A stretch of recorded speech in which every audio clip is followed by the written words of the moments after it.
क्या आप जानते हैं कि भगवान शिव ने त्रिपुरासुर नामक असुर का वध करके त्रिपुरारी नामक उपाधि प्राप्त की? यह एक ऐसी अद्भुत कथा है जिसमें शक्ति, भक्ति और ज्ञान का अनोखा समागम है। तो आइए जानते हैं त्रिपुरासुर वध की पूरी कहानी। डिस्क्लेमर: यह वीडियो केवल शैक्षिक उद्देश्यों के लिए बनाया गया है। इसमें दी गई जानकारी इंटरनेट से ली गई है। इस चैनल का इसकी सत्यता पर कोई दावा नहीं है। त्रेता युग के प्रारंभिक काल में मायासुर नामक एक दानव के 3 पुत्र हुए: विद्युन्माली, तारकाक्ष और कमलाक। ये तीनों असुर बड़े बलशाली और तपस्वी थे।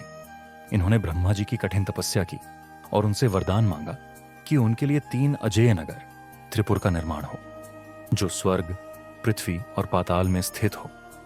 इन नगरों को केवल तब नष्ट किया जा सके जब तीनों नगर एक साथ एक ही बाण से ध्वस्त हों। ब्रह्मा जी ने इन्हें यह वरदान दे दिया। मैदानव ने अपने कौशल से स्वर्ण, रजत और लोह से बने इन 3 नगरों का निर्माण किया। त्रिपुरासुर ने इन नगरों का उपयोग देवताओं और ऋषियों को सताने के लिए किया। उनकी शक्तियां इतनी बढ़ गईं कि वे त्रिलोक पर राज करने लगे। देवता भयभीत होकर भगवान विष्णु के पास गए। विष्णु जी ने सलाह दी कि केवल भगवान शिव ही इस संकट का समाधान कर सकते हैं। भगवान शिव ने पहले से ही यह समझ लिया था कि त्रिपुरासुर को मारने के लिए अद्वितीय युक्ति की आवश्यकता है। देवताओं ने कार्तिकेय और गणेश जी के साथ शिव जी की सहायता के लिए काम किया। भगवान शिव ने एक दिव्य रथ का निर्माण किया।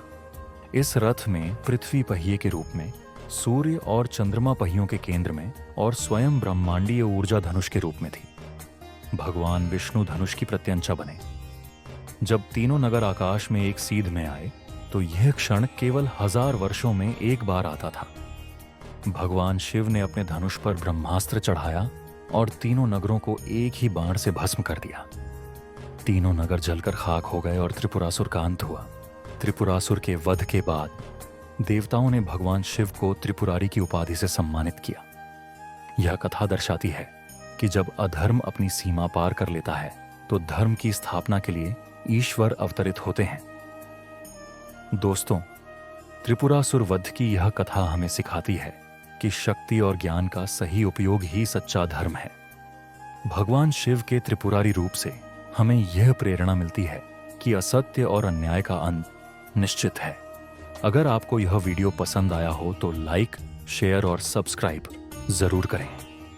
आपकी प्रतिक्रियाएं हमें बेहतर सामग्री बनाने में मदद करती हैं।